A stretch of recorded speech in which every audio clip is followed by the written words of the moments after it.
no sense.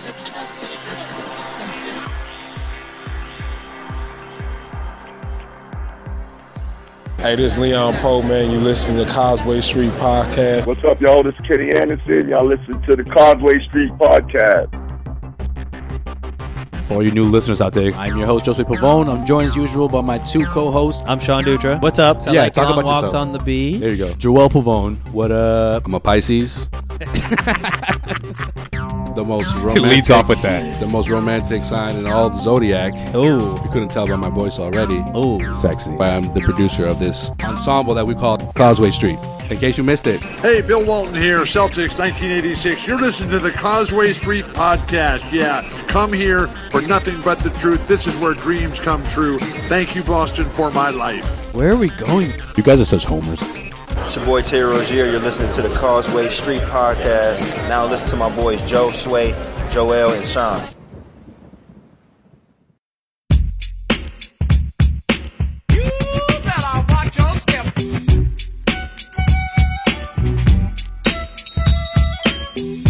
All right, days away from the regular season, which means it's our annual preview show, fellas. NBA season preview. Joseph Pavone here, Joel Pavone, Sean Dutra. It's the Causeway Street Podcast. It also means we're days away from our live broadcast at the Harp. If you haven't signed up already for a chance to win tickets to the season opener between the Celtics and the Sixers, what the hell are you waiting for? All right, it's easy. You subscribe. If you've not subscribed already, you take a screenshot, tweet at us, and you're automatically entered to win the tickets. We'll be doing the drawing 2 days before the game. So you can come down, claim your tickets. Come to the live show just because you want to come out and have fun. Yeah. So you win Right. tickets by sitting on your goddamn couch. Exactly. Just screenshot the shit and fucking tweet at us. We'll give you fucking Like, tickets. I've seen more complicated ways to win Yes. tickets than this. Yeah. And you know what, fellas? That's some news for you. Oh, what? What? We got some news, We bro? got some news for you and for the listeners, of course. If you strike out and What? you don't win What? the tickets, What? come down to the Harp, sign up to win a pair of Celtics tickets for a future game. We're giving away another pair thanks to our friends over at 1 in 100. They will be sponsoring the live broadcast. That's 1in100.co. That is your go-to site to win tickets to sporting events and concerts around the city. 1in100.co. That's ONEN100.co. So if you don't win the tickets to see the Celtics versus the Sixers, you can win tickets to see a future Celtics game. So Thanks to our friends over at 1 in 100. There is a reason to come to the Harp then, huh? There you go. There you go. So now you have a reason to come to the Harp, and you also have 2 chances to win Celtics tickets. Man, making it rain Celtics tickets around here. That's right. It's like Christmas for Celtics fans. That's how Causeway Street do. That's how we're doing it. That's how we do on Exactly. Causeway Present. Street. This is actually the first time we've ever done this. Present but yeah. tense. Okay. Yeah. Yeah, because it's it's a new season. Yeah. Also, when you Championship aspirations. Also, when you get a chance, head to 1in100.co. You can also enter a online raffle to win tickets to any concerts in the city, any other sporting events, like, I don't know, the ALCS. Yeah, that's- you know, we got a lot going on in the city right now. Is that going on? Yeah, that's going on. Right now, this is So. the hidden gem of anything in Boston right now. It is. You tried it, right? You I You did. tried it, was for awesome. the last series. Yeah, right? I didn't win, but I felt like I had a damn good chance of Yeah, winning. you have a really good chance. Lots of shit going on in the city. You got the Bruins, you got the Pats, you got the Red Sox, Celtics. Get it together. The Revolution, they're still kicking? No, that's it. No mas. Your plug for all events in Boston. So yeah, that's what's going down. 1 in 100. So check them out. So sign up if you haven't already. If you don't win, come down to the Harp and enter your name to win a pair of Celtics tickets. So you got 2 chances. What other podcast is giving away 2 pairs of fucking Celtics tickets right now? I can't think of one And besides Causeway Street. nobody. No. Causeway Street is your That's right. place to get free That's right.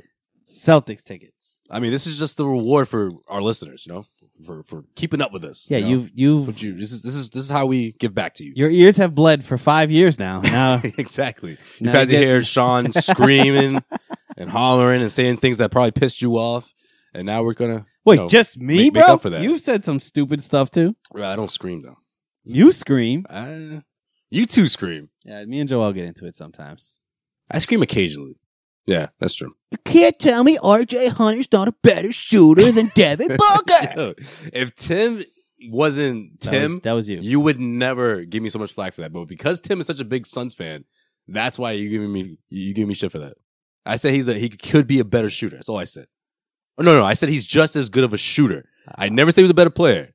All right, I don't even want to go down this road. We can Pull the pin back. we can keep going with this, but listen, let's focus on the upcoming season, all right, which has nothing to do with RJ Hunter. I don't even know. Did he make the team? Nope. Did he make the Hawks? Nope. Didn't make nothing. You don't even know that for sure. You're just saying that. Just assume. Sean, Joel, look it up. Someone, I kind of want to know now. Did RJ Hunter make the Hawks? If he didn't, that'd be pretty bad, Sway. Let's hope he did. I'll look that up. Anyways, all right, preview show, Eastern Conference, Western Conference. We're previewing the entire season, the entire NBA, and we're going to have Zach Peloquin join us. Man, we haven't talked to Zach in a while. Nope. Should be Haven't fun. talked to him in a while. It's been a while. But before we do that, before we get on the phone with Zach, we had to talk about Terry Rozier. I mean, I didn't see this coming. Did you two see this coming? Negotiation, Still on the Hawks. contract. Still on the Hawks, by the way. Apparently, he's still on the Hawks? Still on the Hawks. There you go. No, See? Rozier's not on the Hawks. He has a We talk about RJ Hunter. RJ still has a few more days to see if he Makes the squad. if he sucks or not. Let's go, RJ. You got this. This is Big shout out to RJ. like when RJ Hunter went up against James Young a couple years ago to see who makes the squad. Yeah, a lot of people wanted it to be RJ Hunter. Well, a lot of people wanted to be James Young, a.k.a. me, and I was fucking right.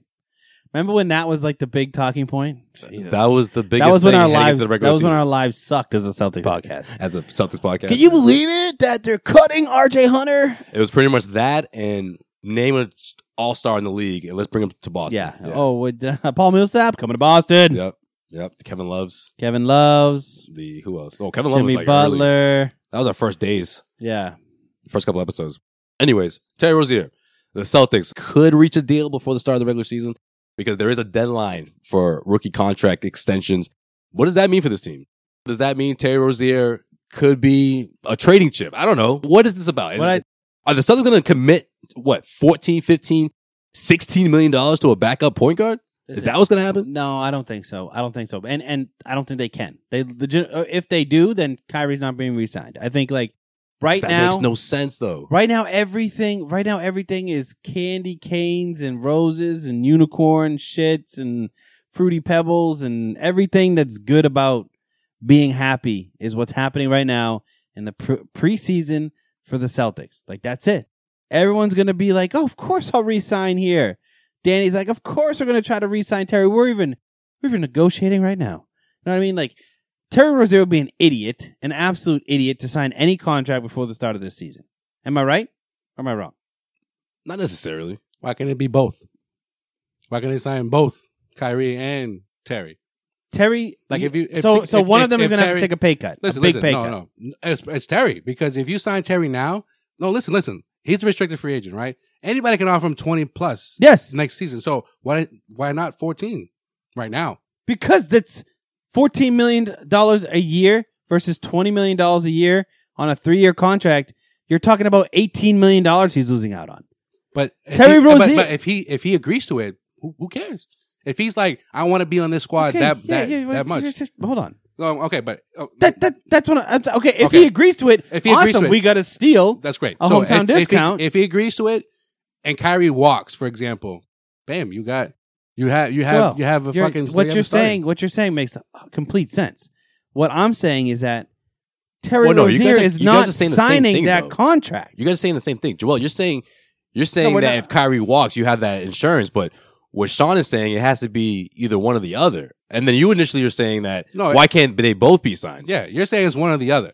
No, And you're saying that Terry won't sign. That's what I am saying. That Terry Okay. Rozier is not going to sign if he knows for a fact if he stays healthy this year and plays like we all anticipate, and even Danny, if Danny's going to put $13 million on a hometown discount, we're anticipating him playing very well this year. He can easily go into unrestricted free agency or restricted free agency, whatever it is at the end of the year, and make 20 plus mil a year. Someone will sign him to that contract. So he'd be an idiot, an absolute moron to sign with the Celtics right now, knowing I play this year out. I sign my tender, whatever it is for this year. I play on my contract, and next year, someone's going to pay me. Yeah, but what if he doesn't want to do that, Sean? What if he doesn't want to play for the Magic or the Suns or the Hawks or Like you're whatever? you're in a championship contender Whatever lottery for the team it next, could be. 3 to 5 years. I get it. Why didn't Tony Allen stay? Oh, that's Tony Allen, though. That's a different... Bro, different, we dude. literally... That's you can't... different. No, It it's is. not, man. It is. Wait. Tony Allen... Hold on. Did Tony Allen... Was he a key contributor when Paul Pierce was down? No. Was Paul? What? Yes, he was. When Paul Pierce went down in 06, he Tony injured Allen himself. had a great 6 games, and then he injured himself 6 games later. They weren't a fucking playoff contender. Never mind a championship. Still, was contender. Tony Allen not a vital part to the reason why they won a championship that year? Not a big piece like Terry. Terry was if the Celtics went to the finals last year. You don't think that Terry is a key contributor to a team that has championship aspirations? Forget the playoffs, just championship aspirations. No, wait, hold on. So this year, you think that Terry Rozier will have a smaller part in winning a championship than Tony Allen did in that Paul Pierce, Kevin Garnett, Ray Allen team? No. Then he's going to get paid. All right. So if Tony Allen had a small part on this team and when they won a championship and he said, you know what? I had a small part on this team. We won a championship. You know what? I could stay here and I could help you guys win championships. But guess what? I'm going to get paid. So Terry Rozier is going to have a bigger part on a championship team. The only reason Wait, hold why on. No, have a bigger part. Hold on. Have a bigger part on a championship team and then say, I'm not going to get paid. Because Memphis was a championship team ever. I'm asking you, was Memphis ever a championship team? You're not answering my question. No, you're not. You're not seeing my point. My point is, Celtics never offered Tony Allen anything before Memphis did. Right now, Celtics are offering something to Terry Rozier, and if Rozier wants to take it, even if it's a pay cut or not, he can take it. Yes, he can do anything he wants. No, I know that, but all I'm saying is, if he's taking it, why would he be stupid to take it? That's my question. Why would he be stupid to take it? Why would he be stupid to take it? Yeah.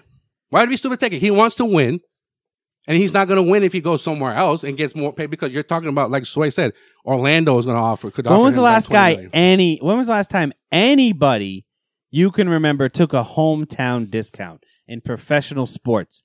Tell me. I mean, when it comes to Terry Rozier, though, I just... So wait, hold on. Answer the question. I don't fucking care, dude. Honestly, I don't. No one takes hometown discounts anymore. I don't care.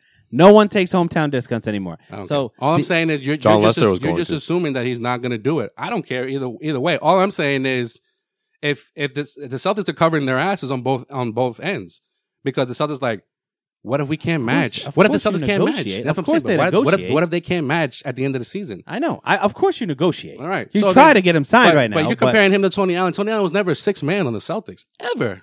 Never. And he wasn't James Posey. And he got paid. He wasn't James Posey. He got paid because Memphis was the first one to reach out. If the Celtics had a chance to reach out, or if they were negotiating the summer before, it's different. Because he was coming off an injury, bro. It was totally different. All right. I mean, this is a huge... So then what are we arguing about? I mean, we're arguing about the fact that he's going to leave for free agency. He's not going to sign a tender. Yeah. Well, this is the thing. If this was like the second year of Terry Rozier, you know what I mean? If he was a bit younger, it would make more sense than now. Right. But at the same time, I mean, he's not going to necessarily be 30 if, let's say hypothetically he re-signs and he sticks around for, I don't know, another 3 years, let's just say, for sake of an argument, right? That gets him to like 27. I mean, he could still get his payday then and even get offered more money with a championship in his resume. You know what I mean? So I think he wouldn't be completely ridiculous in deciding to stick around. But at the same time, I can't imagine another team offering him $20 million. I just don't think it'll be that much. See, here's the thing, though. But if you're Terry Rozier, 17, 18 maybe. So then when you look at it that way, right? You're missing out on what? Maybe $4 million per year. So you're missing out on 12 million, 12 million, 16 million, however you want to look, however long they sign for. But then you also have to look at where he's at right now. I mean, let's face it. All this matters. His dad just got out of jail. He is Scary Terry, this whole mantra he's got going on. Does that carry over to Orlando? Does that carry over to a smaller market compared to Boston, Phoenix? You know what I mean? So here's the thing. I think he likes it. He's comfortable here. If you talk about him going to Phoenix, like he would be the veteran in that situation. You know what I mean? Like, but 3 years from now, yeah. No, I think even now he could go to that small team and be the veteran. He's got playoff experience. That young team, not small team. Yeah, young team, right. Small team. Bunch of midgets out there running around. No. Sorry, little people. Little people. Come on, man. Get it right. No, but if he went to, Tim is like, fuck you, man. If he went to Phoenix, he'd be like the veteran that's coming in. But here's my thing, right? I know Danny Ainge loves Terry Rozier, but don't you think that if there is so many big money contracts on the Celtics, and the Celtics are always a hub for Anthony Davis, Kawhi Leonard, who's going to come here, who are we trading for?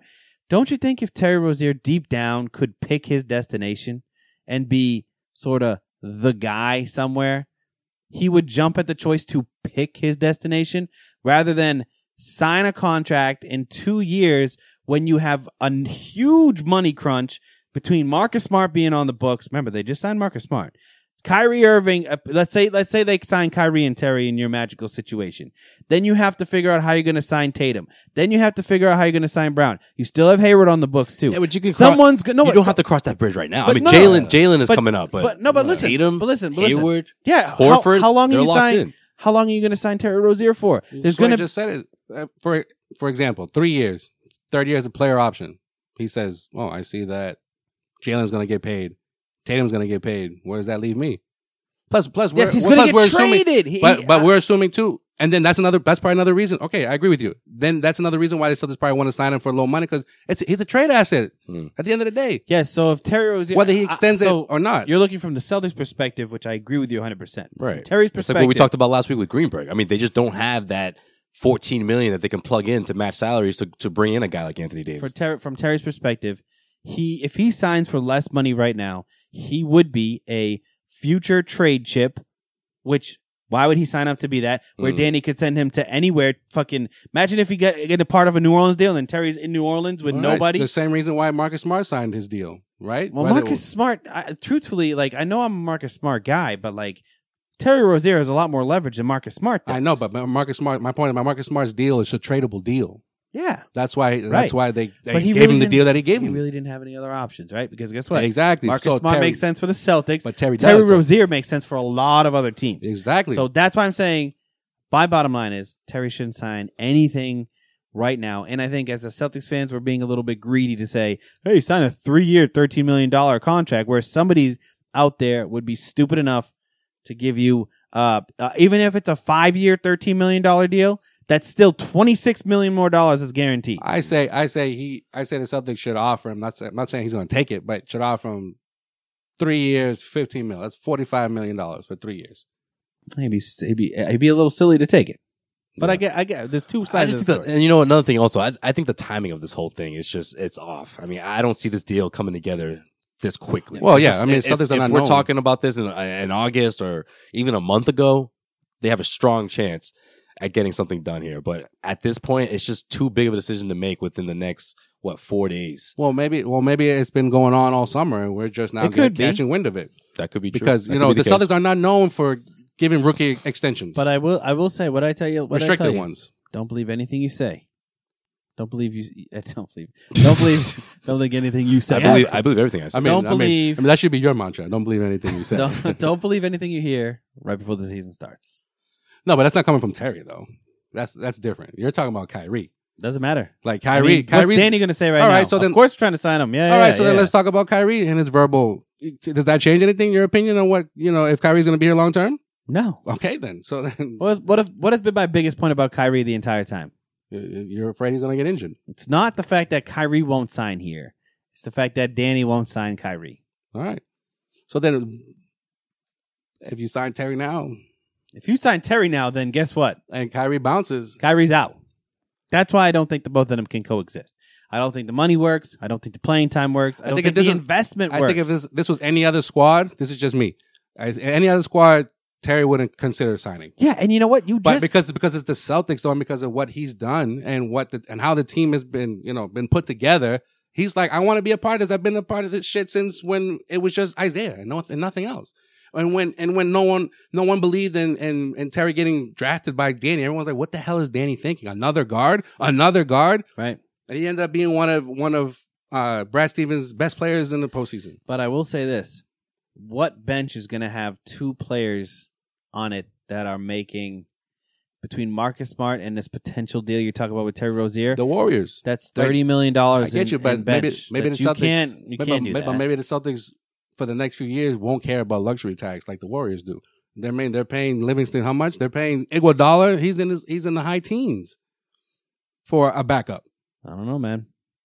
We'll have to wait and see. We'll wait and see. And obviously, the next time we record will be live at the Harp, and it'll be past the deadline, so we'll know whether Terry Rozier signs an extension or not. My guess is it's probably not going to happen. I'm going to say he does. I'm with you, but we'll see what happens. Anyways, let's preview the upcoming season. Eastern Conference, Western Conference. We'll get all into it right now. We got Zach waiting patiently on the phone lines. I feel like it's been like 2 years since we talked to this dude. And I think a congratulations is in order for Mr. Peloquin, who's engaged now. A woman decided she wants to spend the entire life with Now, Zach. we are in Massachusetts. It's crazy. Are we sure? Zach, can you confirm or deny? If it's a man or woman. Is that what you're getting at right now? I don't know. You said it. I didn't. You'll never know. Okay. Congrats. Jeez. I know it was like 3 months ago. Thank you. What are you looking Yes, at? Like congratulations. different places and stuff? Like, are you doing that? You still going through that phase? We're ahead of a lot of stuff. We've kind of booked a lot of that, so it's actually been a little bit of quiet time. I think up next is the honeymoon. We got to figure out where that's going to be. But That's riveting, bro. yeah. Did you eat mad cakes? Oh, yeah. And guys, Try mad cakes. Good thing we brought this up. We're actually giving away tickets to Zach's wedding.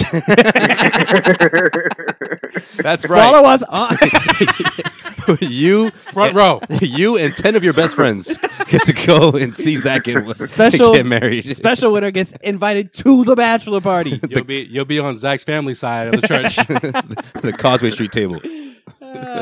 Shit. Too funny. Oh man! All right, Zach. So let's start in the East. Why not? You know, there's all this talk about the Celtics and how good they're going to be. They're not going to struggle. They're going to win like 75 games. So where do you fall in this conversation? How good is this team going to be? Worst case scenario, 72 wins. Right? But that's what I was thinking. I mean, the whole Warriors thing all over again. That's what we're going to look at. You know, Warriors and Bulls comparison. They'll win like the first 50 straight, and then maybe they just kind of tail off at some point and lose like a game or two there, here and there. But the narrative is going to be, are they bored? 50 yeah, straight exactly. wins. Was Kyrie sleeping through that game? He was actually sleeping on the bench that night. No, they should be very good. They should be very good. I'm incredibly excited about this team this year. I mean, I was thinking about it before we hopped on the call, and is there a team in the East, actually maybe in the NBA, maybe not just the Eastern Conference, that added more talent than the Celtics did from what their playoff roster looked like last year to what their opening day roster is going to look like this year? They just added 2 perennial all-stars with Kyrie Irving and Gordon Hayward, and they were in the Eastern Conference Finals a year ago. So, yeah, they improved. They improved in a big way. So, they should be for me, I would think, the clear-cut number 1 team in the East. And you know what? They might have the best record in the NBA this year. Ooh. Mm-hmm. Bold prediction. I like it. Mm-hmm. All right, where's Philly fall? Don't say second. I got them at third. I think they still need to figure out a few things in the backcourt. I don't know if Markelle Fultz, Sean's boy, is quite there yet. But if he can mature a little bit, if he can figure it out a little bit and get into the starting lineup and maybe deliver on some of that promise as a number 1 pick a year ago, I say they get up to at least third. I still think there's at least one more team that's going to be able to finish a little bit ahead of them. Yeah, Sean's still waving that Fultz flag. He won't let that go. Yeah, Fultz, maybe he'll come back, you know. Oh, now it's maybe. Nah, he'll come back. He's fucking coming back. I'm just saying. I sense a tune being changed. No. I'm in on Fultz. I'm just saying maybe not, Rookie of the Year. Do you still have that it's all the t-shirt? It's all Fultz. That's all Fultz. You still have that shirt from Green Line? Of course I do. Tees? Yeah. You Of course still rocking that? Yeah, Fultz. He was so pissed that night. Yeah, man. Yeah, that was it's like take the fucking shirt. Hundreds of shirts produced. All right, so who's number 2? You got him at 3. 2, I like Toronto. I think if Kawhi, not Kyrie, if Kawhi can be healthy and be close to the player that we remember him as in San Antonio, I think that team got better by swapping him for DeRozan.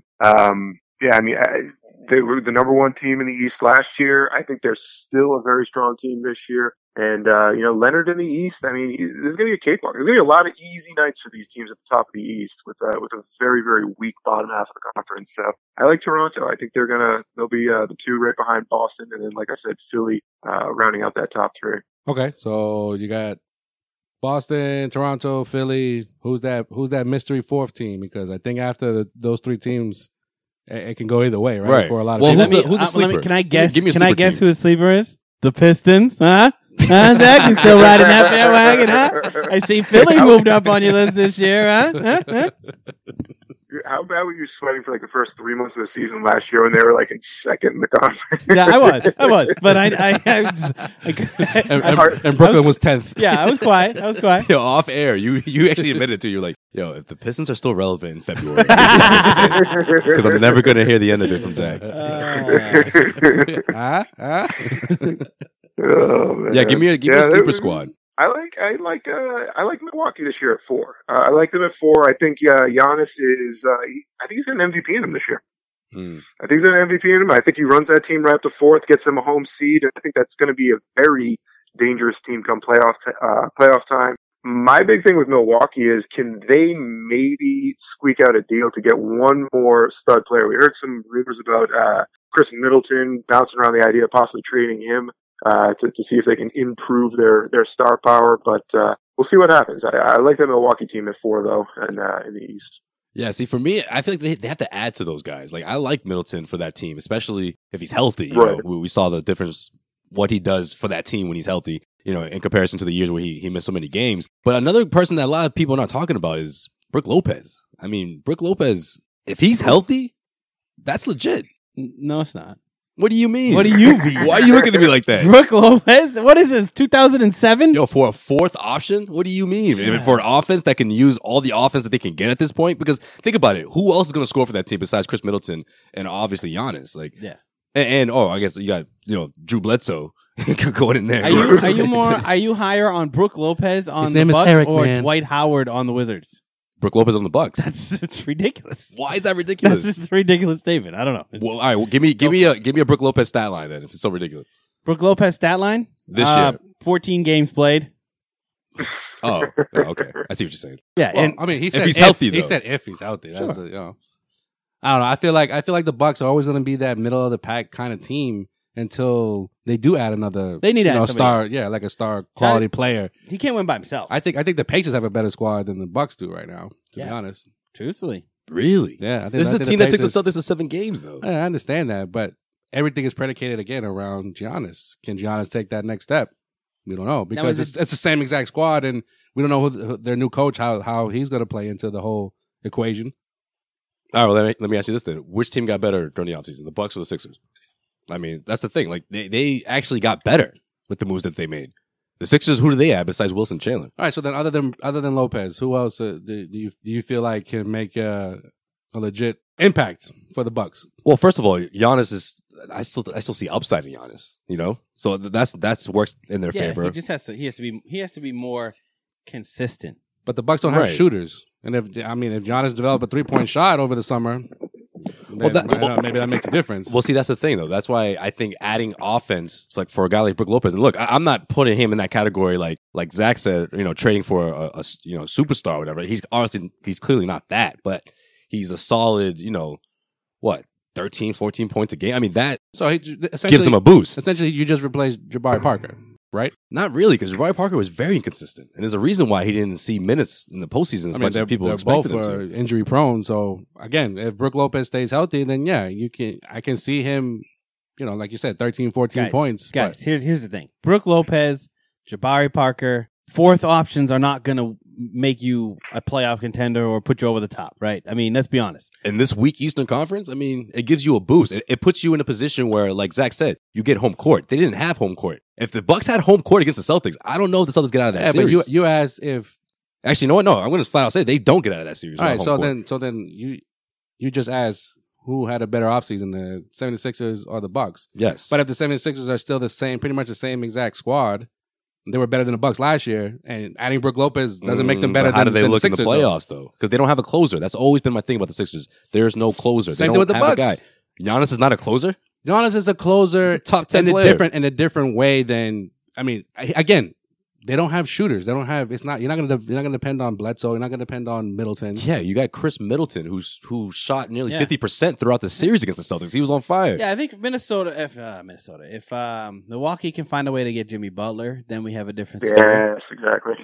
But the Bucks don't want to give up Middleton. At this point, it is what it is. I think they're a 4 or 5 seed. They'll be middling in the Eastern Conference. I mean, unless Philly drops, which I don't think Toronto's going to be sniffing the top 4 this year. But I think here's the bottom line. Do they contend with the Celtics at the top of the Eastern Conference? Oh, the Bucks? Yeah. No. Well, the Celtics are a clear-cut favorite, though. Yeah. Like, no one contends with the Celtics. Yeah. In the best of 7 series, I mean, yeah. The biggest threat, I'm still saying the Raptors, but that's because they have Kawhi Leonard. Obviously, it's a big if, depending on how he bounces back from his injuries. But you know what? Speaking of Jimmy Butler, Zach, if this trade somehow comes together and he becomes a member of the Miami Heat, where does that put them in the Eastern Conference? Because obviously we don't know the names that are involved, but we sort of have an idea. I mean, they did frame this trade that was close to going through, and then it fell apart in the last second. I guess they're pretty much finalizing the deal before it fell apart. But Dragic was one name. We're hearing another team may be involved. Let's just say hypothetically, Jimmy Butler, member of the Miami Heat. Where does that put them in terms of challenging those 4 teams that we just mentioned at the top of the Eastern Conference? I think if they could put it together and not lose too much in the process, I think you can put them right in the conversation with Milwaukee, maybe even as high up as Philly. I think Butler, in my opinion, at this current juncture, if you have Butler on a Miami squad, he's better than any player on that Philly team. And just as of right now, we're not talking about potential a year from now or even by the end of this year, but as of right now, I think Butler would be better than any of those players on Philly. Would I sit here and try to sell the idea that Miami could get to maybe an Eastern Conference Finals? Potentially, but I still don't think they're getting past Boston. Boston is too deep. I know we love our Celtics. We're homers, sometimes, but I mean, this Boston team that's going to be a mountain to climb for anyone in the East right now. So even with Butler, I think Miami may be somewhere in that 3-4 mix, but ultimately, I still really like Boston and Toronto over them. All right, last question, Eastern Conference. Who's going to make the playoffs that maybe people aren't thinking about? Maybe the Celtics first round matchup, making that 8 seed. I think it's going to be Cleveland. Yeah, I was about to say the same thing, dude. I was about to say the same thing. Yeah, you think Kevin Love returns to being the Minnesota version that he once upon a time? I think he can. I mean, at this point, there's going to be so many shots to go around with LeBron out of the lineup, with all the other stars that they've kind of hemorrhaged over the last year. I think Love he's going to put up nice stat lines. I don't know if he's going to be as effective in terms of being a winning player, but at the end of the day, I think the stat lines are going to be impressive in a bad Eastern Conference, especially the bottom portion of the conference. I think Cleveland sneaks in as an 8th seed. I think Boston abruptly beats the bag out of them for 4 straight and sends them straight back home. But I think Cleveland. The thing is, at the bottom of the Eastern Conference, anyone outside of really maybe 6 or 8 teams, a lot of these teams are going to be tanking. A lot of the teams in the East are going to be taking, trying to go after the draft picks. I don't think Cleveland's one of those teams that they're kind of stuck in no man's land, where I don't think they're bad enough to really have a great draft pick. And at the end of the day, they're going to go out there and have to give a good effort night in, night out, which I think just giving a good effort might get them into the playoffs. Teams like, if Miami can't get this Butler deal done, do they hold on to players like Whiteside, like Dragic, or maybe do they finally say, you know what, screw it, we're going to get rid of these guys, we'll put them on trades and kind of take a step back to be able to rebuild. It feels like a very open bottom portion of the bracket when it comes to the Eastern Conference. And I think Cleveland ultimately snags it. And just for shits and giggles, I think Detroit gets into at the bottom of the at the bottom of the 7th seed. There you go, Sean. All right. Sean's like, all right. See, I can deal with that than being like the number 3 seed or whatever the hell you said they were going to be last year. What about Reggie Jackson is the real deal. What about your squad from Brooklyn, Sean? You're not going on the Nets train? We'll get into my secret picks a little later, man. Don't worry about that. Oh boy. I don't even want to hear it. All right, let's head out west. Let's start in Los Angeles. I'm sure you know where I'm going with this. LeBron Clippers? James and the and the Doc Clippers. Rivers. No, and the Lakers. The LA Rams? That wild bunch 4-0, baby. wild bunch over in LA. Todd Gurley. Lakers. Man, I wish these two, or the entire starting 5 or 7, 8 players, their rotation would have like a reality show. I think it would be hilarious. The Western Conference, I was looking at this before I hopped on. The Western Conference is a really interesting setup this year. You've got Golden State and Houston, I think, who are by far the class of the conference, even though Carmelo Anthony is probably going to take Houston a giant step backwards. But just Carmelo alone. Yeah, just Carmelo alone. He's literally, that's minus 10 wins instantly. They dropped from the 1st to the 5th seed. Yeah, instantly. No, I still think Golden State and Houston, I think that's the class of the West, no questions asked. I think by getting rid of Carmelo Anthony, this guy might sound a little crazy, I think OKC improves a ton. I think you're going to be able to see Westbrook and Paul George kind of slot in a little bit better. I think the shot selection, both those guys, going to be a little bit more open. So I do like what OKC could potentially look like this year. And that would be really my top three. For the Lakers, I see them at 4. I mean, LeBron still is a huge presence in any lineup. I think he's going to be able to bring some of these younger players along a little faster. Guys like Brandon Ingram, he could benefit hugely by having a guy take some of the pressure off of him on the offensive end of the floor. And I think having a guy, for as hokey as it sounds, a mentor like LeBron who knows how to win, who's had this type of success in the NBA, I think you could bring that, a player like Ingram along quite a bit. Lonzo Ball would be a little bit of a strange question mark in that lineup. Can he play without the ball in his hands, or does he ultimately become a distributor and allow LeBron to maybe get off the ball a little bit more? Could be an interesting setup there, but I like the Lakers right in the middle of the pack, maybe around a 4 seed going into this year. 4 seed. Interesting. Yeah, I got them 6th, 7th. Yeah. I just think playing all those teams in the West is going to kill them. My thing. They'll kill the record. Thing. I think that the West, truthfully, isn't as strong as we think. Agreed. A little bit. Well. You know what I mean? The Spurs, where are the Spurs? You know what I mean? Perennial playoff team. Are they going to make the playoffs this year? Absolutely. Of course, man. They're like 4. Do Really? you forget that DeMar DeRozan's on the team? Or do you just see the team without Kawhi Leonard? If they were DeMar up DeRozan until stepped down from Kawhi Leonard, bro. No, I get you. But if they were like the 3rd seed all the way DeJounte up until like Murray's the last, injured. He's hurt. Yeah, but all the way up until like the end of that's this, a big loss. That's a huge loss. like the last few weeks of the season. Who's their squad? Like the Spurs? No, I think people are looking at the Spurs and like, yeah, last year Kawhi wasn't there. They still made the playoffs. They're gonna be okay. They're not gonna be okay this year. So I'm not saying just because they made the playoffs. I'm saying like legit all the way up until like the last 2-3 weeks of the season where everyone from like the 3rd seed to like the 9th seed were separated by a couple of wins. They did that without Kawhi Leonard. Sure. So this year it's like that distraction is gone. I just think that the West, the powerhouses in the West, the actual powerhouses in the West, you have teams like the top tier Western Conference teams are obviously the Warriors, obviously the Rockets. Then you're getting into the Denvers and the Utahs of the world, the Oklahoma City Thunders. Like these teams have question marks. The Lakers fall right in there. All right, but so I mean, you think San Antonio's better than Denver? No. Oh wow. No, not at all. Not even close. I think just a simple fact because they have Pop. I think that just gives them an edge. That's actually my sleeper squad, the Nuggets. I just think that the Western Conference, like the powerhouse Western Conference, is in those two teams, Houston and Golden State. And I think you're going to see from the sort of like what we saw last year, 3 through 10 is going to be a dogfight. Yeah, I can see Utah 3rd. And then LeBron James the best player in 3 through 10. I can see Utah 3rd. I can see OKC 4th. San Antonio 5th. They can battle out with OKC. And then from 6 on. That's what you see. That's what you see the Lakers. That's when I see the Lakers down like 7th, 8th. Yeah. Hey Zach, where does the Minnesota Timberwolves fall in all this? I think they missed. Yeah, they fall right off the board. I think I think they missed the playoffs. I think they're going to have if that team. And that's another team, right? No, seriously think about it. I mean, they're going to have to deal Butler. There's no way they're going to be able to reconcile that relationship at this point, especially after the other day. That was bad. I've never heard. Foreshadowing, okay? Talk about nail in the coffin. Come on, Joe. You thought this wasn't going to come up? Yeah, a season preview. We're talking about the season preview. We're not talking about details now. That's all I'm saying. No one missed that shit, right? Yeah, everybody saw that. Everyone saw that. No one missed it. Stevie Wonder saw that shit. Or at least he heard it anyway. No. Sean he saw it. Sean thinks he saw it. He read every word. Not talking about Braille. Didn't read the Audible book. He read that shit. He saw the sit-down interview. That team is, they're going to have to move Butler. I really don't see any way around it. And once they do that, you're telling me you trust Andrew Wiggins and Cat and the softness that they're being exposed for. They're going to make the playoffs in that tough Western Conference? I don't think so.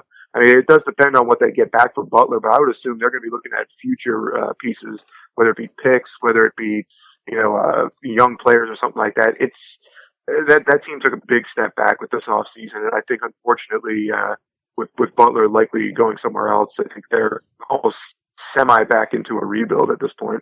So no playoffs for them.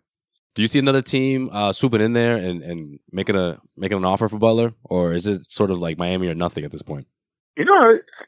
it would make a ton of sense to me for a team like Philly or a team like the Lakers to go get him. Get a second star out there. Get a guy that you can go to in the crunch time that either isn't named LeBron or, I mean, in the case of Philly, they need a closer. They need a killer at the end of the game. So why not go after a guy like that? The question is, what kind of trade package are they being forced to put together in order to get the player, knowing how many good young players and good draft picks that those teams might be able to provide?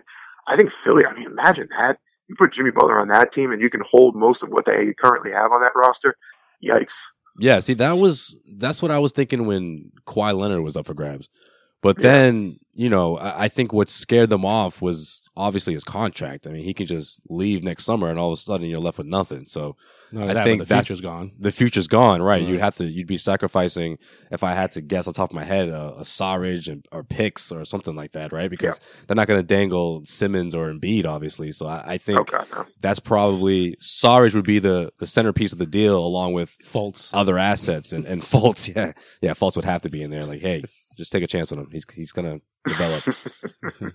Watch his videos. You know, he's slowly relearning basketball all over again. They'll sell that false sense of whatever that is that they have going right now to quote unquote trust the process amongst their fans. But yeah, I just think Philly's all in with these guys. I just don't see them within the next year or two. I don't see them saying like, you know what, let's restructure this thing a bit. Let's trade away Sarge for this guy, or let's do that. You know what I mean? I just think they really think that this team is the one that can give Boston a run for its money this year and, you know, years from now. Yeah, for sure. The question was phrased as such that where would you see him? That would be an interesting spot in terms of tradability. I mean, oh yeah, no, I got you. Yeah, I'm just throwing it out there. I want to see like what other team could come up on someone like Jimmy Butler, because obviously he's a heck of a player. Yeah. Golden State, there you go. Golden State just adds Butler. Yeah, it's tough. It's tough. I really don't see another team that has the resources out there to really make it happen. That's why I think the Miami thing made so much sense. You had a team that was willing to move some of their better players in order to be able to kind of get a guy that they thought they could re-sign long term in there. I mean, you look at the rest of the landscape of the NBA. I mean, the Knicks are one that Dallas, you're saying? Yeah, a little Harrison Barnes action. No, don't listen to him. He's just talking out his ass. What? That trade doesn't make sense? No, it doesn't. For who? For Jimmy Butler? You put Harrison Barnes and one of their young guys? Yeah. No. Why not? No. Wait, are you serious right now? I can't tell. Yes, I am. Sean doesn't serious. know if he's serious or not. He's like kind of. No, I am 100% serious. If you're Dallas and you can package someone around a package around Harrison Barnes, who put up 20 points last year, obviously Dallas is getting the better player in Jimmy Butler. You can make a package around him. Some of their young guys, I don't know. They can make it work. Contracts will match up. Yeah, but I'm just talking about the overall skill level. Like, are you content with Harrison Barnes? Are you going to be content? Dragic is not as good as Jimmy Butler. I would take Harrison Barnes over Dragic any day of the week. All right, fair point, but then that's it, dude. If they're going to have to sell Jimmy Butler to 50 cents on the dollar, and if you can get a guy like Harrison Barnes who's signed long term, can score, would be a potential piece next to Wiggins and Cat. I mean, it is what it is. You sort of bite the bullet. And Dallas has been looking for a star to replace Dirk for a while, so I don't know. I mean, I'm kind of surprised Mark Cuban hasn't even tried it yet. Or maybe he has, or maybe he's just scared of Jimmy Butler because, you know, his reputation. That could have something to do with it. Because, you know, he's been trying to get a competitive team together just to keep Dirk around at this point. He's still trying to fulfill that promise that he'll get him back into contention before he hangs it up. And, you know, obviously the clock is ticking. And they got Luka. How good is he going to be? Probably pretty good. All right, Zach, Rookie of the Year. Put you on the spot here. Wow, nice little segue. Yeah, we planned that whole shit out. Scripted. Yeah, man. I'll take me some Doncic. I love him in Dallas. I think they're going to be running a lot through him, both at the point and out on the wing. I think he's got a chance to be really, really solid for them. And honestly, the makeup of that Mavericks team really reminds me of the Jazz a year ago. So we'll say that the Donovan Mitchell of this year is going to be Luka Doncic. So I'll take him. Oh boy, who do you got, Sean? Markelle Fultz, baby. Is he even eligible? He played a few games last year. So. He better be. Simmons. No. He fucking better be. Ben Simmons. Does Ben Simmons play on the sophomore team or whatever? No. They do like Ben Simmons play. I know. Ben Simmons is like that 18-year-old who sneaks into like 13-year-old AAU basketball. Oh, just fucking dominates. Oh, that's a little rough. Or like a Dominican. No. What was that? Danny Almonte? Like a little leaguer? You mean Miguel Tejada? No, Miguel Tejada's one too. Oh man, the greatest interview when they called him out and they gave him a copy of his birth certificate.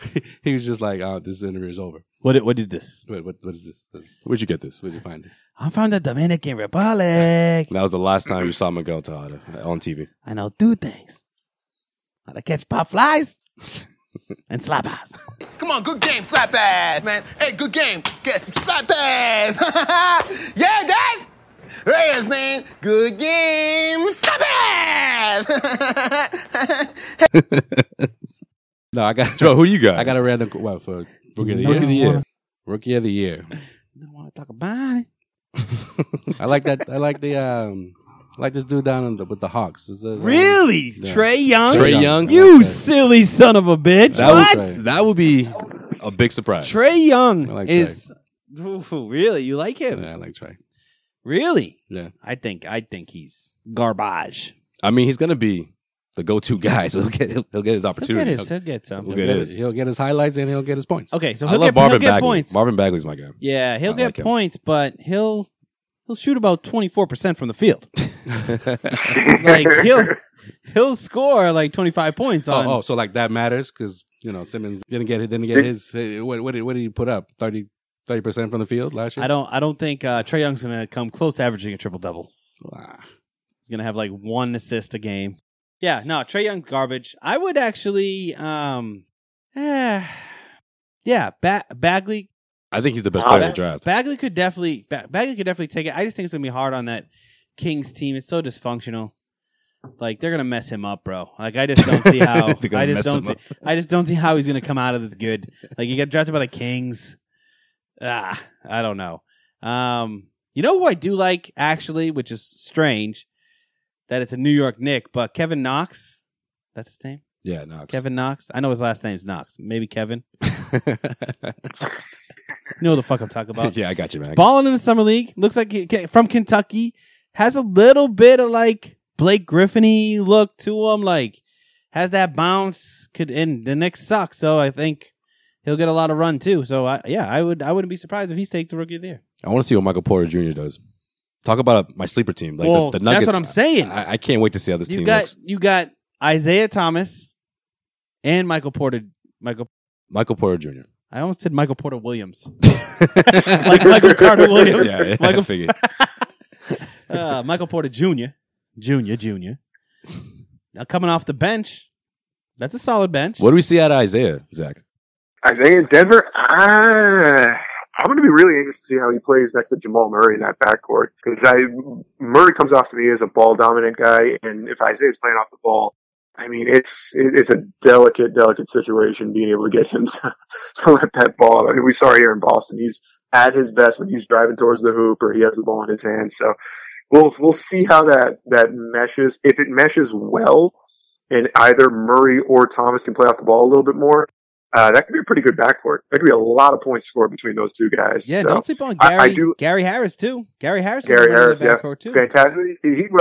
I like him a little bit more as a shooter on the outside. He can kind of step off and maybe be a little bit more of just a perimeter guy, more of a spot up guy. But yeah, that's a really sneaky good team out there in Denver. Yeah, I agree. I think when you're talking about the Western Conference, I think I wouldn't be surprised if they get that 3rd seed. DeMarcus Cousins, how do you see him playing out with the Golden State Warriors this year? Depends on when he gets back. I mean, that Achilles injury is such a big part of the equation. I mean, you got a guy who has been historically a little heavy, and for a big guy, this is just an absolute kryptonite when it comes to injuries for a big man. Between this or a back injury, that's about as bad as it gets for you. He comes back, and if he's even remotely healthy in that team, he should be fantastic. He can stretch the floor. We've seen him shoot it from the outside. He rebounds the ball as well as anyone in the league, which gives them a whole different dynamic that they haven't had in the past. I mean, he'd be as good a center or as good a big man as they've had in this run that they've been on. I mean, it's going to be one of those, 5 guys on the perimeter, and if he wants to go inside, he's going to have plenty of room to operate. So offensively, if he's healthy, man, that team is going to be good. And I think he'll fit right in. Numbers-wise, obviously, he's not going to be what he has been, but ultimately, that team is very good at sharing the ball. They're very good at being able to get other guys involved. I mean, we've seen players like Zaza, guys like JaVale McGee have very successful seasons with that team. Now you put a guy with the talent level of DeMarcus Cousins over there. I mean, it's a recipe for a very, very good season if he's healthy and if he can get back, sometime before February. Yeah, but if he starts feeling himself, Zach, I don't know, man. I just see DeMarcus, in the playoffs, Western Conference Finals, and then when the touches start coming as consistent as he's used to, I don't know. I just think he's not gonna like that. It's gonna be a tough adjustment for him. And not to mention the fact that the way they play, I mean, they're so fast up and down the court, fast break style. I mean, if he's not getting his touches at the end of those fast breaks, or if he can even get his ass up there quick enough, like I just see him saying like, okay, why am I trying to keep up with these guys if I'm not even getting the ball as much as I used to, or as much as I would like to? Well, fair, but at the same time, he played the best team he's ever played on was last year with the New Orleans Pelicans. Agreed. And he split the ball pretty well with Anthony Davis when they were both on the court, and they actually played pretty well together for the most part. That was a fun team, a strong team for a good portion of the year. I think they might have even gotten better when he got injured, but at the end of the day, it wasn't a bad team when he was on the court. Now you're putting him into an environment where he hasn't been in a team like this since his days at Kentucky. This is the best team by far, no questions asked, that he's played on. And this is going to be a huge role reversal for him, where he's going to be in a situation where he's winning. He has a lot of positivity around the team. There's an opportunity to do something much bigger than, just go out there and put up a 25 and 15 night. You have a point. We don't really know what could happen with this, but if he's winning, maybe at this point in his career, there is a level of maturity that he's gotten to where he said, you know what, I do want to win, and this was the best way to do it. So it'll be really interesting. It's definitely a science project, but I think it's ultimately going to work out pretty well for him. Yeah, it's not a bad project for those guys over there. With the Warriors and the Celtics potentially meet in the NBA Finals, who do you got? Take this one to the bank. I think the Celtics are winning it this year. Ooh. Whoa! There you go. Yeah, buddy. You called us a homer. Yeah, jeez. Jeez. Well, here's the reason why. Not because I think at 100% the Celtics are better than Golden State. But I think Golden State has been unnaturally lucky in this run that they've had in terms of injuries. We haven't seen KD go down for a real extended period of time.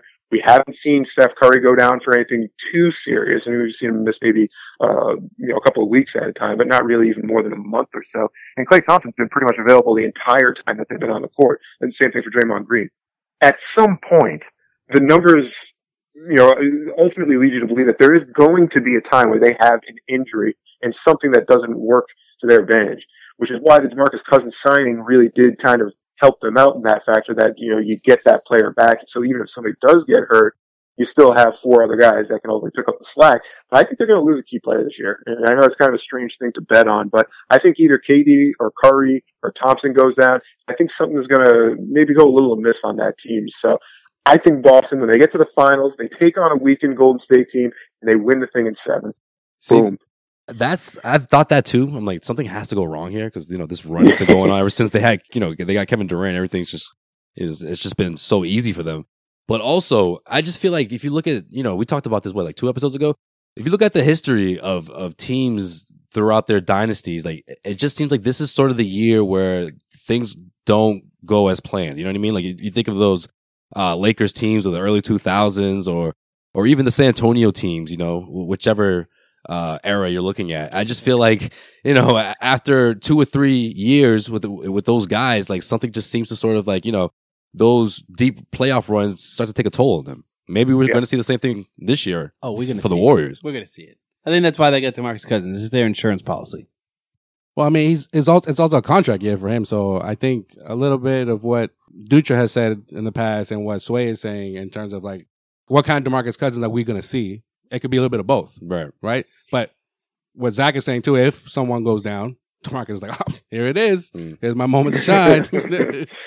So then that's good for this. That's good for the Warriors. I don't know if that's so good for DeMarcus Cousins. He starts fist pumping on the bench. He's like, yes.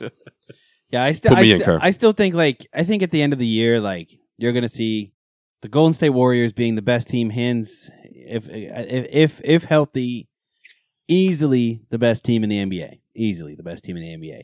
But there is that chance that I've been waiting for the Warriors to break down for years too. I mean, it just seems like something that should be happening. But physics says if they like let's talk about this. If they get to March and DeMarcus Cousins is ready to come back, and they could sit Steph Curry for 5-6 games. You could sit Kevin Durant for 5-6 games during that stretch. You rest up, you get the team back to full strength, and then you can have DeMarcus Cousins literally win you games when they really don't mean that much in March and April. So, yeah, we'll see. No chance. No chance anyone's catching the Warriors this year. All right, Zach. Hey, appreciate you stopping by as usual. Coming to our live broadcast, bro. Yeah, exactly. Took the words out of my mouth. Absolutely, gentlemen. Good to talk to you. It's been too long, and we got to do it more often. I think that's a no. Yeah, that was a no. Yeah, that's all right, man. You don't have to come. I'm glad he said you yes. cut out for a second. I didn't hear what you I said. said, you coming? I heard live, and I was like, okay, cool, yeah. No. What? You coming to our live broadcast before opening night there. Is that the hop, dude? We'll drink Guinness. We'll get fucking drunk, dude. It'll be great. Perfect. See you there. All right. Great. Sounds like a plan. All right, Zach. Appreciate you stopping by, man. Zach Peloquin on the Causeway Street Podcast. It's always fun to talk to him. That's 3 for 3 on our guests since the off season. Oh, we're on fire. In terms of I'm saying in terms of like who's going to win the NBA Finals, and all 3 of them said the Celtics. Yeah, but Greeny, I feel like it's just kind of saying that just to say it. I don't know. Greeny, if you're listening, Kyle, I believe. Greeny, if you're listening, please clarify. Kyle, I believe. I don't believe the Celtics are winning the championship. No, we know that, but we're just saying guess. I'm not ready to cross that bridge either. And if it happens, then go ahead. You guys can give me crap in June. We'll see. All right. But anyway, is that coming through the live broadcast though? That's what's up. Yeah, he said he's down. That part wasn't scripted. No, that was natural. No. He actually surprised us with that one. So if you want to see Zach, I know you guys want to see Zach. Also, we got some other special guests too. I can't tell you exactly who because it's a surprise. Zach's gonna be there. But we got some surprise guests on the list, and you don't want to miss out. You know where it's at, right? We've been talking about this for like 2 weeks now. The Hop at the Harp, right across the street from the Garden. 6:00 is the live broadcast, and if you haven't already, send us a screenshot of you subscribe to our podcast and enter your name to win a pair of tickets to see the Celtics versus the Sixers season opener. We'll be announcing the winner live Sunday. Stay tuned for the exact time. We haven't exactly figured that out yet, but it is going to be on Sunday, and we'll make sure we do it before the Sox and Pats game. Come on, we're not stupid here now. We know where the focus is going to be by 7:00, okay? Whether you're watching the Pats, whether you're watching the Red Sox, the ALCS, we'll make sure you know if you won or not before that, so stay tuned for that. Yeah, and I've confirmed. What you got confirmed? Joe Tooney's going to be in the building. Left guard for the New England Patriots. At the podcast? Yeah. At the live broadcast? Just kidding. Look at his face, bro. Why Joe do you... Tooney. What the fuck? I don't even know who Joe Tooney is, bro. Why would you even do that? In the middle of the Pats game, Sway? Oh, no, well, at that time, no. That's Tuesday. Sorry, Joe. my bad. Don't... Joe Tooney. Don't Gonna insult be my... in the building. Don't insult my intelligence. When Joe comes in, Joe will be there. He loves the Harp. All right, now you're just lying. Don't believe that, but believe everything else. I don't even know if Joe and believe this too, because I'll reach out to him. I'll get him there. Joe's gonna be there. I'll get him there. All right, let's get into it in case you missed it. Let's do it, guys. Let's wrap this thing up. It's been long enough. In case you missed it. In case you missed it. In case you missed it. In case you missed it. Jimmy Butler. All right, we touched upon him a little bit in this episode, but if you don't know the situation with the T-Wolves, it's been getting stranger by the week. Obviously, he's demanded or requested a trade. He listed his teams. His most recent demand is just to the Heat. No other team except for the Heat. All right?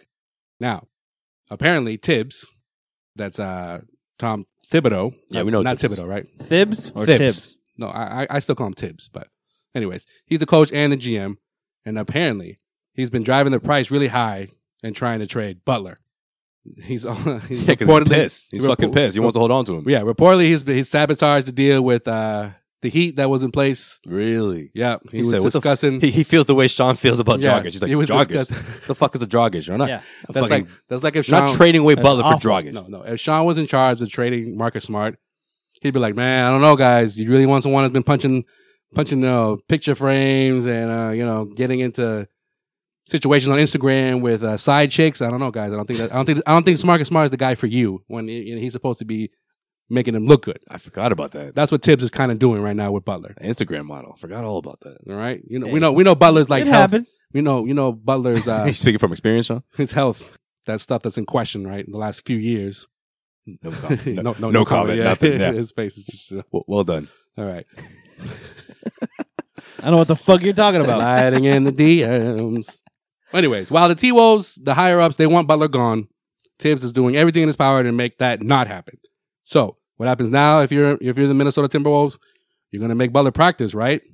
Yeah, exactly what they did. First time during the training camp that he made an appearance, young Jimmy made his debut during training camp to, ticked off teammates and fucking coaching staff. And reportedly, Butler was aggressive, calling out teammates during the entire practice. And then after practice, Butler decides he wants to call a quote-unquote players-only meeting. All right? Where, he said that he has no issues with the team, with his teammates, just the organization. And then Jeff Teague later tweeted out saying there was no players meeting. Are you recording it? What? Yeah. All right? So, T-Wolves, what they do? Cancel practice the next day. They cancel practice the next day? Cancel practice the next day. No media was allowed around the practice facility Wow. during the whole time. What do we think about Jimmy and the T-Wolves? That couldn't have gone any worse. I love it. Does any team even take a risk of even trying to trade for Jimmy Butler if all these hurdles are presenting themselves, especially with Tibbs saying or pretending like it's not his fault that Jimmy Butler hasn't been traded yet? I think most teams won't care, honestly. I know that sounds crazy, but at the same time, you have to look back at guys who have been in similar situations, and one of two things either happens. Either he sits out. Actually, you know what? No, they both typically happen. He'll sit out for like 2 or 3 weeks. They'll find a deal, and for some reason, I feel like it won't be Miami, or maybe it will be. I don't know. There's a strong chance. It probably won't be. But it probably won't be. Pat Riley's pissed, by the way. Some other team will come in and make an offer. And I don't know, Sean. You made fun of me for this like 3 weeks ago, but if I'm Houston, I'm picking up the phone. I'm offering PJ Tucker, Eric Gordon. Listen. Don't start that. No, wait. Don't look at me like that, Joel. Don't start that with PJ Tucker. No, the centerpiece is obviously Gordon, and that's not a bad deal. Centerpiece. Is he better than Dragic? Yes. What about that Harrison Barnes thing I threw out there earlier, Ben? No, man. I'm telling you, if that was an option, if Mark Cuban wanted Jimmy Butler, he would have Jimmy Butler. Trust me. Yo, this situation is so absurd to me because if the Timberwolves want to trade Jimmy Butler and Tibbs doesn't, you just get rid of Tibbs, don't you? But then who are you going to get? Don't matter. Doesn't matter. What's Tibbs going to do with Carl Anthony Towns and? But then you just have Andrew chaos Wiggins. because the whole team doesn't know who their leader But is. then and you're these stuck guys with the guy who doesn't want to be there. Reportedly, they're not as motivated. And this Their is gonna make leader things is worse. Cat, right? They gave him all the money. They gave him all the money because they were like the trade was already in place and Yeah. it's not happening now. He's cashing out. Tibbs he's literally sabotaging every chance for the Timberwolves not to trade. You telling me Jimmy Gordon Butler. can't put up 18 on that team? Hayward? No. That's not a bad deal, Sean. I'm telling you. They need a shooter. They need someone that doesn't need. They need someone that's not ball dominant. That's a bad deal. But I what are think their? it's a bad What's deal. the alternative? I think Dragic? I think it's a rebuild. I think you need a rebuild at this point. You can't just let him go though, or you can't just have him sit out all year. No, I'm not saying that. I mean, Turns into the whole Leonard thing. Like, all right, you don't want to play? We can't find a good deal. You just sit Except out. he's healthy though. That's the thing. Yeah, that's true. the worst part about it. Yeah. But because he wants to actually play, he's going to be like, all right, I guess I'm going to have to practice and kind of mend fences here. But hey, maybe someone can call him out for calling him a name or something in practice, and they can sit him out for disciplinary reasons. who knows? Either way, it doesn't help them out. All right. Stay tuned for that. Yeah, Timberwolves are making the playoffs this year. Oh, by the way, he in practice he played with the bench crew and beat the starters. Mm-hmm. Not the second stringers, third stringers. Third stringers. Like the training camp invitees? Yeah. The ones that won't have a job in a few days. In a couple days. Which tells you a lot about Jeff Teague, Carl Anthony Towns, Seriously. Andrew Wiggins. How do you let that happen? No, because they're trying to prove a point. They're like, we don't have to practice with you if we don't want to. So yeah. They're a bunch of pussies. And he probably that team is whack. That probably made core 95% is whack. of all the shots. Carl Anthony Towns is whack. That whole organization is just all I know shambles. is Kevin Garnett is somewhere smiling right now. Yeah. Yep. At all this He got out. He's like, I saw that coming. Austin Rivers. You remember him, right? No. Good old Doc's son over there. What do you do? Got traded from the Clippers earlier in the summer. Where'd he go? To the Wizards. Mm.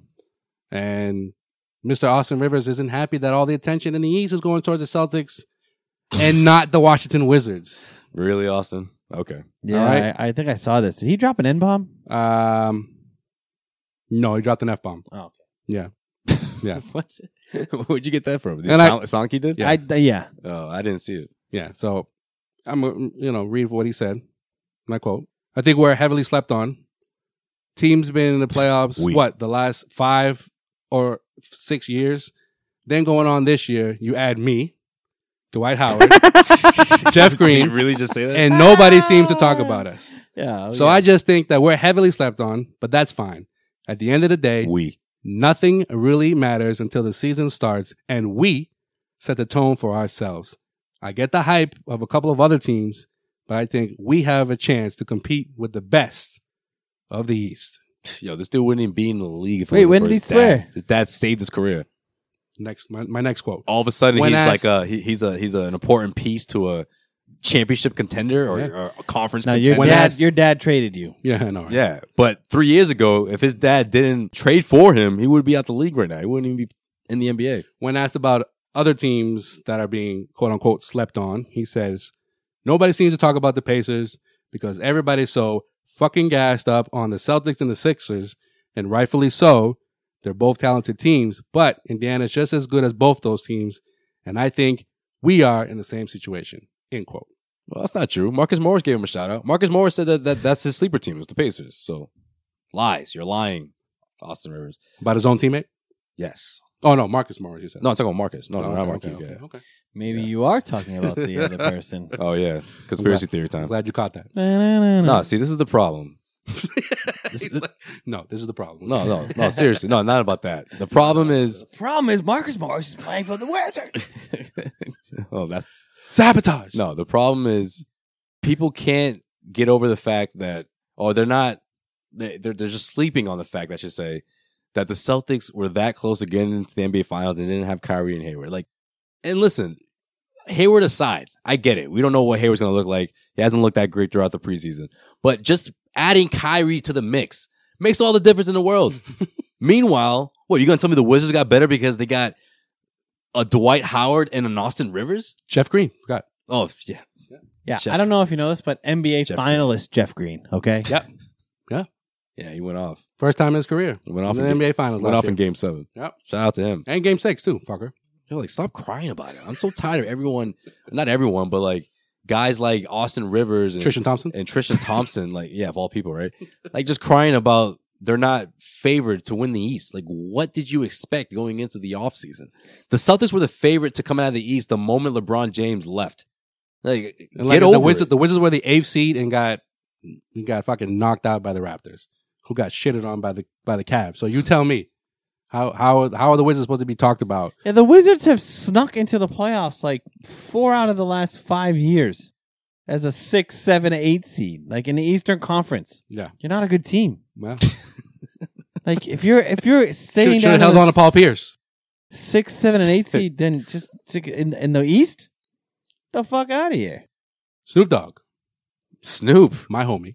Snoop Dogg, huh? This is not the first time Snoop's made it. One of the best shows on television with Martha Stewart. Yeah, you love this shit. Look it up, yeah. It's TV Gold, man. Yeah, I don't know. Okay, about that. potluck dinner, baby. You gotta watch that shit. All right, the homie Snoop has a cookbook out that includes recipe for a fried bologna sandwich with barbecue chips. All right, I'm not lying about that. That's actually one of the recipes in that book, but that's not what this is about. So do you know what bologna is made out of? A lot of shit. I've heard that one time it was made out of like the penis of the cow. Oof, that's why I'm never been a fan of bologna. Yeah. No, just the foreskin. It's not the whole thing. Could be just. I'm just kidding. Oh, you look dead serious when you said that shit, dude. I'm like, wow, that doesn't make it any better, bro. At me like, wait, what? That doesn't make it any better. I used to love bologna as a kid, and then somebody in middle school told me that, and I never ate bologna ever again, bro. Circumcised pigs don't count. What if me and Sean were like, that doesn't sound okay? Well, in that case, that's fine. Then it's just a foreskin. Cows don't have foreskin, asshole. It's all leathery, dude. Well, the homie Snoop has his own musical now, guys, and it's called Redemption of a Dog. He's dead serious about this. He's the star in this movie, in this musical, with Tony Braxton's sister, Tamara Braxton. I thought you were going to say Tony Bennett. Snoop Dogg and Tony Bennett. Tony Bennett, that'd be shit, dude. Drop it like it's hot. Yeah, so yeah, I was just going to say. Antonio Banderas. You just took the words out of my mouth. Like, it's gonna be like his greatest hits. Like, what? No, it's like it's just Nate Dogg would be starring in this too if he was still alive, man. R.I.P. Nate Dogg. R.I.P. Oh, Nate Dogg would be all over this. They be all over it. It's not like a remake. And I have a clip. It's the story of a man trying to find the right way to live, and through his searches, he loses his legacy, his fame, and eventually his life, which is his wife, and he has no one to turn to but God. All right, he sounds serious, but I couldn't help not take him serious because I'm with you. You know, this was the Steve Harvey show that he was on, and even Steve Harvey was like, "Bro, is it just all about you smoking weed?" Because even Tamar Braxton was like, "I know he does what he does, and I promote it for him to do, you know, whatever." But Snoop Dogg, it looks like he's like 65 with his like, you know, gray braids. Yeah, he's got the salt and pepper thing looking. Yeah, look going. So let's go. Let's go check it out. Yeah, I'm down. I mean, I'm On down Broadway. I'm down to, you know, peep the cookbook and all, but I don't know about the musical. Yeah, we go to the Snoop Dogg musical, then we hit up Wicked afterwards. Maybe we head down over to Hamilton. Maybe we catch. That's in Boston, by the way. Catch a showing of Cats. Yeah. Oh, so this is going to be sounds a, like a great $5,000 trip. Sounds like a great weekend. All right, let me start saving up. I can't wait. That's it for this Snoop Dogg edition of In Case You Missed It. In Case You Missed It. In case you missed it. In case you missed it. Well done. Joel loves him some Snoop Dogg. I think Snoop Dogg's overrated as fuck. What? As a rapper? Yeah. Get out of here. Hey, brother man. Yeah. All right. After Pac and Biggie got shot, who did everyone think that was next? Yeah. Back in the mid-90s. Exactly. Snoop Dogg. Was he next? Well, No. I'm No, talking he about- wasn't I'm next. talking about getting killed. I'm not talking about like the next guy to blow up. Right. So what's the relevance of that? The relevance of what? Of you saying that? I don't. I see. I Does didn't. that I didn't make get it. does that make him a He great was rapper? I think it just proved my point. He was I think it just proved my he point. was somebody that was considered at the time. At his because time, they, as like they were the two best rappers. So then, Yeah. yeah, he was the third best, he was I guess, the third at the time. at the time. Come on, no one could touch a young Snoop. No, 19-year-old Snoop. He was. I mean, Sean, if you're talking about like his new music, yeah, it's not as great. No, there was a point in time for Snoop. But he's got a catalog. Yo, Yeah, I'm Snoop- cool. Snoop from I like Snoop as Snoop from a. 91, 92 to 96. I like Snoop was as a nice. character. I like Snoop as a character. Yeah, that's what I like him now. I don't. I've never really and particularly cared for him as a rapper. Well, I just feel like it was. you can enjoy his character Yeah. on the potluck dinner. I will never VH1. watch the potluck dinner. Yeah, you will. I won't make you. Yo, do do you it. have a side deal with these dudes or something? Yeah, Like I you, swear to God, you he stay works- plugging He this works show. for the fucking CW or whatever the Shit's- fucking it's on channel VH1. is. VH1 guys, come on, man. Yeah. Jesus Christ. See, the only reason I even know about this is because of you. Like, I didn't even know this. Like I remember seeing the headlines, but like you just been talking about this for like 3 years now.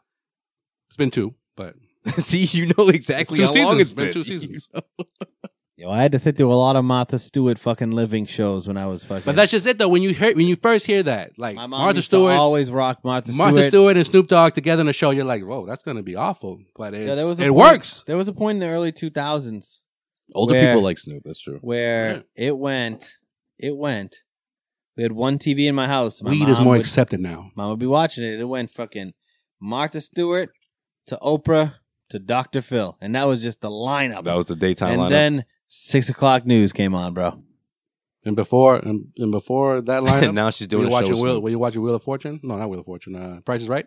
I mean, I would have been at school during that time. What about when you were homesick? Oh, when I'm homesick, yeah, All right. yeah, That little mic. yeah. Of course. Come on down. Yo, by the way, Summer vacation, bro. don't sleep on those 2000 albums too. There's some good ones in there. The Blue Carpet Treatment was pretty good. We'll have to bump some Snoop Dogg one of these days.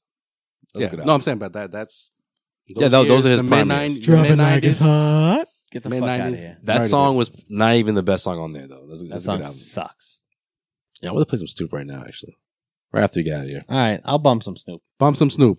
Go back to Convince me. his catalog. and Convince me. You'll know he was on some hits. I mean, let's Dr. Dre wouldn't be Dr. Dre without some Snoop Dogg. Okay, I was just gonna say that. You gotta pick one and only one. Dr. Dre or Snoop. No, Snoop. Sorry, I don't know why I said Dr. J. Wait, we're talking It's about Dr. rapping or Dre. you're talking about Rapping. overall? Rapping. I'm just talking about. Rapping. No, you're talking about just music production. Or You know not what? production, but music in general. Albums, fine. Rap, yes. Still Dr. Dre. I mean, all the Dr. Dre's like. Who has the best album out of there? No, I know, but Dr. Dre's albums The Chronic is nothing but Snoop on there. Yeah, it's heavy.